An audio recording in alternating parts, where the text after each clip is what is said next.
अब देखो, हमें क्वाड्रेटिक इक्वेशन सॉल्व करने के मेथड नोन है, हमने उस पर प्रैक्टिस भी करी। तो जो अब हमने आज वाली क्लास में जो करना है ना, वो बहुत इंटरेस्टिंग टॉपिक है। अब क्या होगा कि for the next some classes हम लोग क्वाड्रेटिक इक्वेशंस पे वर्ड प्रॉब्लम्स फेस करेंगे। तो जब हमारे सामने वर्ड प्रॉब्लम आएगी तो उसमें हमारा काम क्या होगा? उसमें काम को सोचो, 2 स्टेप्स का काम, 2 स्टेप्स का प्रोसेस है। फर्स्ट स्टेप, वर्ड प्रॉब्लम को पढ़ के उसमें से हमने उसकी कॉरस्पॉन्डिंग क्वेश्चन को फ्रेम करना है, हमने क्वेश्चन बनाना है, अपनी क्वाड्रेटिक इक्वेशन क्रिएट करानी है। सेकेंड स्टेप, उस क्वाड्रेटिक इक्वेशन को सॉल्व करना है। तो फर्स्ट स्टेप क्वाड्रेटिक इक्वेशन बनाना, सेकेंड स्टेप क्वाड्रेटिक इक्वेशन को सॉल्व करना। तो जो आज क्वेश्चंस करेंगे ना, उसमें शुरू करते हैं वैसे क्वेश्चन की डिस्कशन के साथ, पर उसके बाद क्वेश्चंस हमने खुद अपने आप करने हैं। ये फर्स्ट क्वेश्चन पहले अपने आप अटेम्प्ट करो। ये क्वेश्चन अब हमें डायरेक्टली मिलने लगा, ये क्वेश्चन अटेम्प्ट करो, पूरा जोर लगाओ कि इसकी लैंग्वेज को पढ़ के क्वाड्रेटिक इक्वेशन बना पाओ। जब एक बार हमने क्वाड्रेटिक इक्वेशन बना दी, उसके बाद तो सॉल्व करने का प्रोसेस हमें ऑलरेडी नोन है। तो बिल्कुल इस बात पे फोकस करो। पहला स्टेप क्या करना है? क्वेश्चन पढ़ो, उससे क्वाड्रेटिक इक्वेशन बनाओ। तो उसके लिए काम क्या करते हैं? जो भी अननोन होगा ना, उसका नाम x रखो, पर ये काम अपने आप अटेम्प्ट करो। जो भी अननोन है उसका नाम x रखो, फिर उसके आगे फ्लो बनाओ।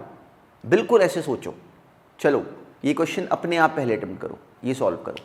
अब देखो, अभी हमने ये क्वेश्चन अटेम्प्ट करा, तो अब हमारा बेसिक लॉजिक कैसे मूव करना चाहिए उस बात को समझना।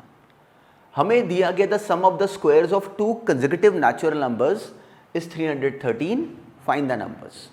तो सबसे पहले जब भी कभी वर्ड प्रॉब्लम आती है, हमें क्या करना होता है? हमने सबसे पहले देखना होता है कि फाइंड क्या करना है। We have to find the numbers, जो 2 कंसेक्यूटिव नेचुरल नंबर्स हैं। तो जो फाइंड करना होता है ना, वहां से अपना बेस बनाना शुरू करते हैं। तो जो फाइंड करना है, हमने उसका नाम रखा। मान लो एक नेचुरल नंबर अगर x है, तो दूसरा नेचुरल नंबर का नाम अगर y ले लें, पर क्योंकि कंसेक्यूटिव है तो हमें क्लियरिटी है कि अगले वाला x+1 ही होगा। अगर x और y लेके भी करो ना, तो भी कोई प्रॉब्लम नहीं है। देखो, मान लो मैं एक का नाम x रखता, एक का नाम अगर y रखता, तो बाद में मुझे समझ में आता ही था कि जो y है वो एक्चुअली x+1 ही है। तो अल्टीमेटली हम यहीं पे पहुंच जाते हैं। तो अगर हम इसी स्टेप को डायरेक्टली कर लें, तो हम लोगों ने ज़बरदस्ती y को इंट्रोड्यूस करने से अपने आप को बचा लिया। हमें नीड ही नहीं पड़ी y का नाम रखने की कोई। तो एक नेचुरल नंबर x, एक जस्ट उससे कंसेक्यूटिव क्या बन गया? x+1। हमें दिया हुआ है कि इन दोनों के स्क्वायर्स का जो सम है, मतलब x² प्लस x+1 का स्क्वायर, ये हमें गिवन है कि 313 है। तो ये स्टेप जो है ना, ये इस क्वेश्चन का मेन स्टेप है। जो अब हम कर रहे हैं उसमें जो मेन स्टेप है, वो एक्चुअली वर्ड प्रॉब्लम से क्वाड्रेटिक इक्वेशन को फ्रेम करना है। हमने वर्ड प्रॉब्लम पढ़ी और उससे क्वाड्रेटिक इक्वेशन बना दी, ये मेन टास्क है। अब जैसे ये बना दी, इसके बाद का प्रोसेस तो हमें नोन है। सिंपली हमने इसको एक्सपांड करा, हमें क्वाड्रेटिक इक्वेशन हमने डेवलप कर ली। अब इसको सॉल्व करने के हमारे पास 2 रूट हैं। या तो इसको सॉल्व कर लें directly using the quadratic formula, या फिर इसको सॉल्व कर लें सिंपली फैक्टराइज करके। इस केस में फैक्टर्स हम लोग ब्रेक कर पाए, चलो 13x और -12x। अगर ब्रेक कर लिया, वेल एंड गुड। डायरेक्टली यहाँ से हमें x की 2 वैल्यूज़ मिली, 12 और -13। पर हमें समझ में आता है कि क्वेश्चन में गिवन था कि x तो नेचुरल नंबर है। तो क्योंकि x नेचुरल नंबर है, तो इसलिए जो -13 है वो इस क्वेश्चन में रिजेक्ट हो गया।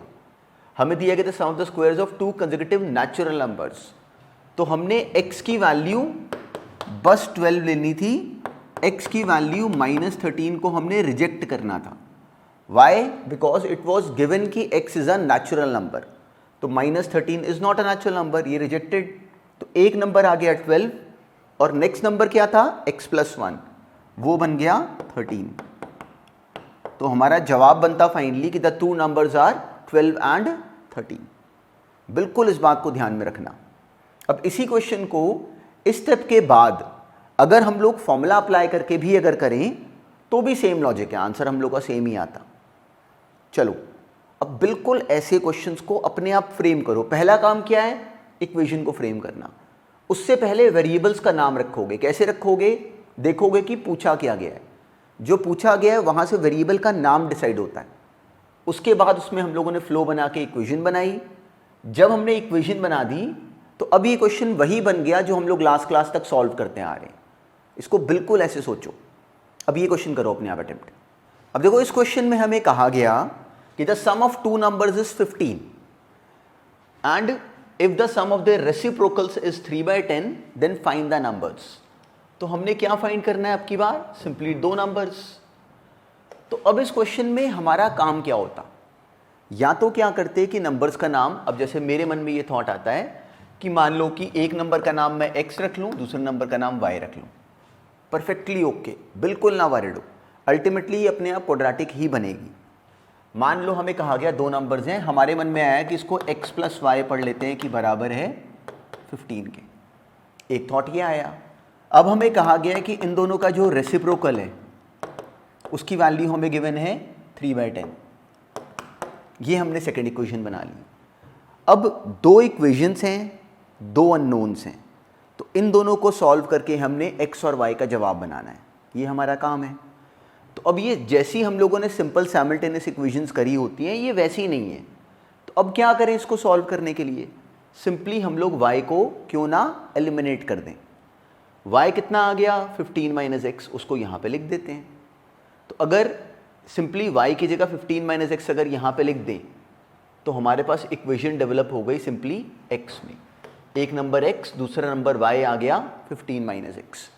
तो मेरे पास अब सेकेंड इक्वेशन क्या बन गई? 1/x + 1/y।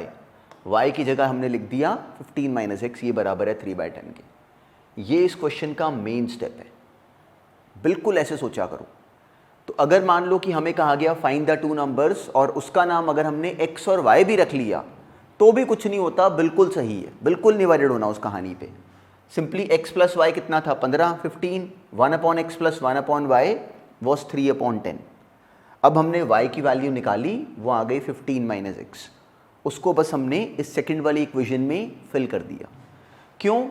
अब सिंपल ये x में एक इक्वेशन आ गई, हमने इसको सॉल्व करके यहाँ से x का आंसर बनाना है। तो इसके लिए हमने यहाँ पे इसका एलसीएम ले लिया। 15 - x + x ऊपर आ गया 15। अब इसके बाद जो प्रोसेस है वो सिंपली हम लोग पहले से जानते हैं। सिंपली हम लोगों ने टर्म को क्रॉस मल्टीप्लाई करा, हमें मिल गया 150 बराबर 45x - 3x² के। अच्छा, वो ऑब्जर्व करो, हमने ये समझा हुआ है कि अगर क्वाड्रेटिक इक्वेशन के बनने के बाद जिस मोमेंट भी वो सिंप्लीफाई होती हो उसको कर दो, उससे हमारी कैलकुलेशंस आसान हो जाती हैं। अब इस स्टेप पे देखना, यहाँ पे हमें इक्वेशन क्या मिली? 3x² - 45x + 150 = 0। तो 3, 45 और 150 बड़े बड़े नंबर हैं, पर हमें दिखा इन तीनों में से 3 बाहर कॉमन आके उधर डिवाइड होके 0 के साथ एडजस्ट हो सकता है।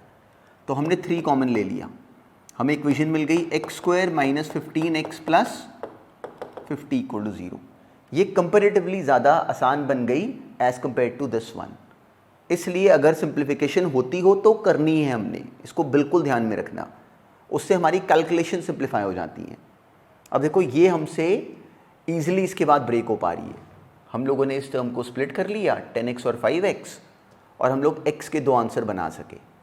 तो x की पॉसिबल वैल्यूज़ क्या आ गई? या 10 या 5। और अब की बार ये दोनों की दोनों वैलिड हैं। तो अगर x मान लो कि अगर 10 होता तो वहाँ से y कितना आ जाता? 15 - 10 दैट इज़ 5। अगर x को 5 लो तो उस केस में y क्या आ जाएगा? वो आ जाएगा 15 - 5 दैट इज़ 10। तो फाइनली क्वेश्चन क्या आता? We have to find the two numbers. तो हमने वो दो नंबर्स फाइंड कर दिए, one number is 10 and the other number is 5 in any case. ये हमारा फाइनल आंसर बना। अब देखो इसको बोलने का प्रोसेस कितना सिंपल है। पहला काम सिंपली इक्वेशन क्रिएट करना, वो मेन काम है। अब ऑलरेडी इक्वेशन को सॉल्व करना हम पहले से देख चुके हैं, तो अब जो हमारा मेन काम बना वो क्या है? इक्वेशन को क्रिएट करना। हमने इक्वेशन क्रिएट करी, ये मेन टास्क है, बिल्कुल ऐसे सोचना। अब नेक्स्ट क्वेश्चन भी पूरा अपने आप एंड टू एंड खुद सॉल्व करो, और बहुत सिंपल है। अब ये क्वेश्चन करो, चलो अटेम्प्ट। हमें कहा गया कि फाइंड अ 2 डिजिट नंबर। तो हमें समझ में आता है कि 2 डिजिट का नंबर है, उसकी एक टेंस प्लेस होगी और एक यूनिट्स प्लेस होगी। अब हमें उनका नाम रखने की समझ है ऑलरेडी। अगर टेंस प्लेस का नाम अगर हम x रख लें और यूनिट्स प्लेस का नाम अगर y रख लें तो हमें क्लैरिटी है कि नंबर बनाना हम जानते हैं, 10x + y। तो अगर टेंस प्लेस का नाम अगर हमने x रखा और यूनिट्स प्लेस का नाम अगर y रखा तो नंबर तो हमने क्रिएट कर लिया 10x + y। पर इस क्वेश्चन में हमें गिवन है कि उसके जो 2 डिजिट्स हैं उनका जो आपस में मल्टीप्लिकेशन है वो हमें गिवन है कि 18 है। तो ये हमें अलग से पता है कि x × y 18 है। इसका नाम हमने वैसे ही अपने रेफरेंस के लिए इक्वेशन 1 रख लिया।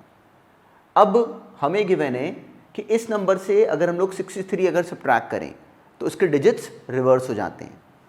तो डिजिट्स के रिवर्स होने पे नंबर क्या बनता, 10y + x।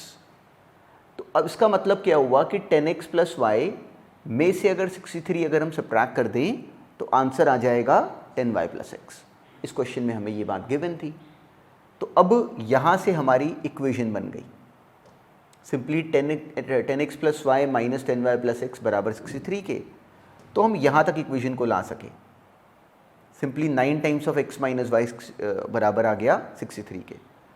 अब देखो हर बार अगर कभी हम लोग 2 वेरिएबल भी अगर हमने इंट्रोड्यूस कर दिए कोई फ़र्क नहीं पड़ता, बाद में अपने आप क्वाड्रेटिक बननी ही बननी है।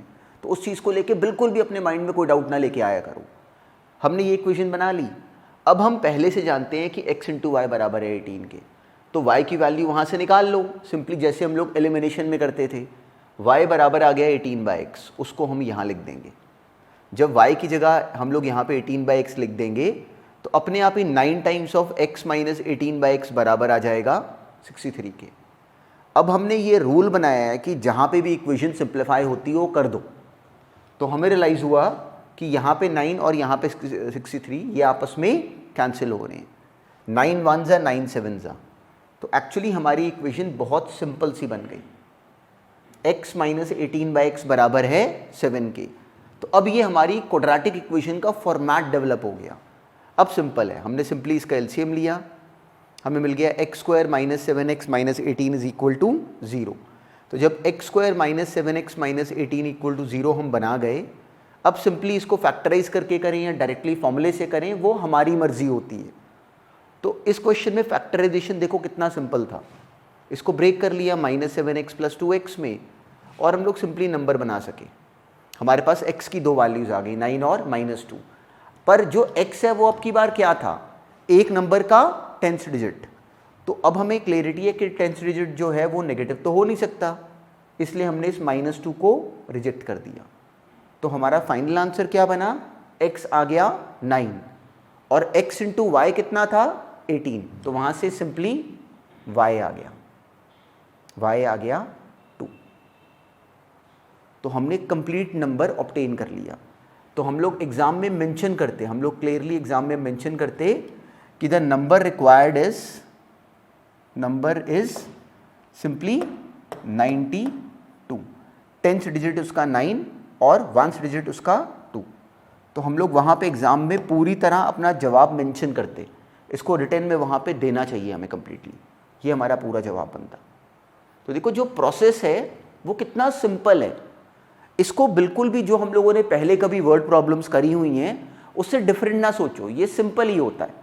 हम लोग को बस ये क्रिएट करने की समझ होनी चाहिए, बिना डरे जो वेरिएबल्स हमें क्वेश्चन में बोले गए हैं उनके नाम रखो। गड़बड़ कहाँ पे होती है कि हम उनके नाम रखने में ही डरने लग जाते हैं। जो पूछा गया है वहाँ से क्वेश्चन शुरू करते हैं। देखो इस क्वेश्चन में हमसे पूछा क्या गया था, क्वेश्चन था सिंपली फाइंड द नंबर्स, तो I had to find the number. अब वो नंबर के 2 हिस्से थे x और y, तो हमने उनका नाम रखा, अपने आप आगे फ्लो बनेगा। पर नाम रखने से बिल्कुल ना डरो। गड़बड़ कहाँ पे होती है कि हम लोग शुरू में वेरिएबल्स को इंट्रोड्यूस करने में डरते हैं, बिल्कुल ना करना। देखो लैंग्वेज चेंज करती रहेंगी क्वेश्चन की, तो जब हमारी अंडरस्टैंडिंग बन जाए ना फिर हम किसी भी लैंग्वेज का आया हुआ कोई भी क्वेश्चन कर लेते हैं, वही रिक्वायरमेंट है अल्टीमेटली। तो इसको बिल्कुल ऐसे ब्रेक करते हैं। अब नेक्स्ट वाला भी बिल्कुल एंड टू एंड अपने आप कंप्लीट करो। अब ये सॉल्व करो। अब देखो जैसे ये टर्म थी, हमें कहा गया कि the denominator of a fraction is 1 more than twice the numerator. तो हमारा क्वेश्चन क्या है, हमसे पूछा क्या गया है, सबसे पहले यहाँ से क्वेश्चन शुरू करा करो। तो जो पूछा गया है that is find the fraction. तो हमने इस क्वेश्चन में फ्रैक्शन फाइंड करना है। तो फ्रैक्शन के हिस्से क्या होते हैं, न्यूमरेटर और डिनोमिनेटर। तो हमने उनके नाम रख लिए, let the numerator be x and the denominator be y। अब हमें गिवन है कि denominator is 1 more than twice the numerator, मतलब न्यूमरेटर को अगर ट्वाइस करें और उसमें 1 ऐड करें तो जाके डिनोमिनेटर बनेगा। तो इस क्वेश्चन में हमें गिवन था कि जो y है वो 2x + 1 है। अब बिल्कुल इतनी बात के बाद अब आगे बढ़ते हैं। हमें दिया गया कि if the sum of the fraction and its reciprocal is this much. अगर फ्रैक्शन x/y है तो उसका रेसिप्रोकल क्या बनता, y/x। इन दोनों का सम हमें गिवन है कि बराबर है 58/21 के। पर y तो हम लोग पहले से बना चुके हैं कि 2x + 1 है, तो बस हमने उसकी वैल्यू यहाँ पे फिल कर देनी थी। जैसे ही हमने ये बना दिया, एक्चुअली यहाँ पे इस क्वेश्चन का मेन टास्क हमने ख़त्म कर लिया। हमने क्वाड्रेटिक इक्वेशन को फ्रेम करने का स्टेज पूरी तरह रेडी कर दिया। जैसे ही क्वाड्रेटिक इक्वेशन हमने बना दी, इसके बाद जो ट्रिक है वो बिल्कुल भी नई नहीं है। इसके बाद काम बिल्कुल जो वही बना जो हम लोग पहले से करते आए हैं। अब सिंपली हमने इसका एलसीएम लिया, हम लोग स्टेज पे आ गए। अब इनको क्रॉस मल्टीप्लाई करा, उसके बाद केवल इसको सिंप्लीफाई करा हम लोगों ने। तो टर्म्स को हम लोगों ने रीअरेंज करके सिंप्लीफाई करा, हम क्वाड्रेटिक को बना सके। ये इसमें मेन टास्क था। जैसे हमने क्वाड्रेटिक बनाई, अब देखो जब क्वाड्रेटिक हमने फ्रेम कर ली, उसके बाद अब हमारा काम क्या है, सिंपली अब इसको ब्रेक करना। तो इसको ब्रेक करने का अब हम कौन सा रूट चूज़ करें वो हमारे ऊपर होता है। अब देखो इसको हम लोग चाहते तो सिंपली फॉर्मूले से भी कर सकते थे, पर ऑब्जर्व करो फॉर्मूले से अगर करते हो ना तो भी ये टर्म्स बहुत बड़ी बड़ी बनती, कॉम्प्लिकेटेड होता, डिस्क्रिमिनेंट जो बनता। तो एक बात ऑब्जर्व करो कि हम लोगों ने इसको ब्रेक करना है, हमने 26 को ब्रेक करना है ऐसे कि उसके दो हिस्सों का जो मल्टीप्लिकेशन बने वो आना चाहिए 11 × -21, मतलब 11 × 21 अगर रख लो तो अब इन दोनों में देखो कोई ऐड सब्ट्रैक्ट करके बात बन रही है तो नहीं बन रही। इन दोनों को सब्ट्रैक्ट करो या ऐड करो, 26 पे हम नहीं आ पा रहे। तो एक बात सोचें, अगर ये 11 है, 21 एक्चुअली क्या है 7 × 3। अगर 11 और 3 को मिला दो तो क्या बना 33। 33 में से 7 सब्ट्रैक्ट करो तो क्या आता है 26। तो देखो जो हिंट होता है ना वो यहीं से मिलता है, हमें यहीं से ऑब्जर्व करना होता है। इनको मल्टीप्लाई करके देखो कि जो टर्म्स बन रही हैं उनको कैसे ऐड सब्ट्रैक्ट करें ताकि कि जो मिडिल वाला नंबर है वो बन सके, वहीं से हिंट पकड़ते हैं। तो 11 × 3 33 - 7 करने पे हमें रियलाइज़ हुआ कि वो 26 ही आ रहा है। तो हम लोगों ने डायरेक्टली इसको फैक्टराइज कर लिया, -33x + 7x - 21 = 0। इसके बाद there is no trick, simply factorisation. हमारे पास x के दो पॉसिबल आंसर्स आ गए, -7/11 और 33, सिंपली 3। अब ये तो हो गया रिजेक्ट। क्यों? क्योंकि x तो एक्चुअली एक फ्रैक्शन का न्यूमरेटर है, तो वो सिंपली एक नेचुरल नंबर था इस क्वेश्चन में। तो अब की बार जो x बना दैट इज 3। तो x अगर 3 आया तो वहाँ से हम लोगों ने स्ट्रेट फॉरवर्ड y ऑब्टेन कर लिया। तो x की वैल्यू हमें 3 नोन है, वहाँ से y कितना आ गया, हमें गिवन है कि y बराबर है 2x + 1 के। तो वहाँ से y आ गया 2 × 3 6 + 1 7। तो हमारा एग्जामिनर को हम फाइनल आंसर क्या देते, हम लोग कहते हैं कि x इज़ 7, मतलब numerator is 7 and the denominator is x is 3 and the denominator is 7। तो हम लोग वहाँ पे मेंशन करते कि the fraction to be obtained is 3/7। ये हमारा वहाँ पे एग्ज़ाम में फाइनल आंसर बनता। हमने x भी ऑब्टेन कर लिया और y भी ऑब्टेन कर लिया। जो प्रोसेस है वो बिल्कुल सिंपल है, पर मेन टास्क क्या होता है, वर्ड प्रॉब्लम को फ्रेम करना in the form of a mathematical equation, और वो भी बहुत सिंपल काम होता है। उसके लिए सबसे इंपॉर्टेंट स्टेप क्या होता है कि सबसे पहले ये देखो कि पूछा क्या गया है, वहाँ से शुरू करते हैं हमेशा। फिर जो पूछा गया है वहाँ से नाम डिफाइन करते हैं वेरिएबल्स के। देखो हमने वो करे, बिल्कुल इस फ्लो में चला करो, फिर हम कोई भी क्वेश्चन करने के लिए केपेबल होने शुरू हो जाते हैं। इस बात को हमेशा माइंड में रखना। अब नेक्स्ट क्वेश्चन भी बिल्कुल एंड टू एंड अपने आप कंप्लीट करो। अब ये सॉल्व करो। अब देखो इस क्वेश्चन में हमारी मेन रिक्वायरमेंट क्या थी, हमारी मेन रिक्वायरमेंट थी we have to find the age of the man and his son. तो यहाँ से क्वेश्चन शुरू होना चाहिए था, हमारे माइंड में यहाँ से पिक्चर बननी चाहिए थी। देखो हम लोग क्या होता है कि हमारे सामने जब बहुत सारी लैंग्वेज बनी होती है ना, तो हम लोग क्वेश्चन को शुरू नहीं कर पाते। तो उसको शुरू करने का बिल्कुल ट्रिक ये है कि क्वेश्चन में सबसे पहले ये पढ़ा करो कि पूछा क्या गया है। तो हमने क्या निकालना था, we have to find the present age of the man and his son. तो हमने अपने क्वेश्चन को क्वांटिफाई करा, मतलब अपनी चीज़ों के नाम रखे जो फाइंड करनी है। ये हमने सबसे पहला काम ये करा कि मैन की प्रेजेंट एज चलो मान लेते हैं कि x, और सन की प्रेजेंट एज अगर मान लेते हैं y। अब डेटा पे चलते हैं वापस। अब हमें कहा गया है कि 1 ईयर अगो, तो 1 साल पहले मैन की एज क्या होती, आज x है तो 1 साल पहले होती है x - 1। सन की एज 1 साल पहले हो जाती y - 1। 1 साल पहले man's age was 8 times the son's age, मतलब x - 1 should be equal to 8 times y - 1। बिल्कुल कंफ्यूजन में आए बिना ये पहला स्टेप, वेरिएबल्स के नाम रखो। सेकेंड स्टेप, अपने आप फिर जो फ्लो में डेटा गिवन है उसको बना दो। ये हमें गिवन है, और हमें साथ में क्या गिवन है, नाउ, मतलब at present the son's his age is equal to the square of his son's age. ठीक है, तो इसका मतलब जो x है वो बराबर है y स्क्वायर के। 2 इक्वेशंस बन गई, 2 अननोन्स आ गए। हमने अब इन 2 इक्वेशंस को सॉल्व करना है, इन 2 अननोन्स x और y को निकालना है, और वो आ जाएंगे इजीली। अब क्या करें, x बराबर है y स्क्वायर के, तो क्यों ना x की वैल्यू की जगह y स्क्वायर हम यहाँ पे लिख दें इन इक्वेशन 1। तो हम लोगों ने सिंपली क्या करा कि x की जगह y स्क्वायर इक्वेशन 1 में फिल कर दिया। हमें मिल गया y square - 1 is equal to 8y - 8। Now this is a straightforward simple equation, quadratic.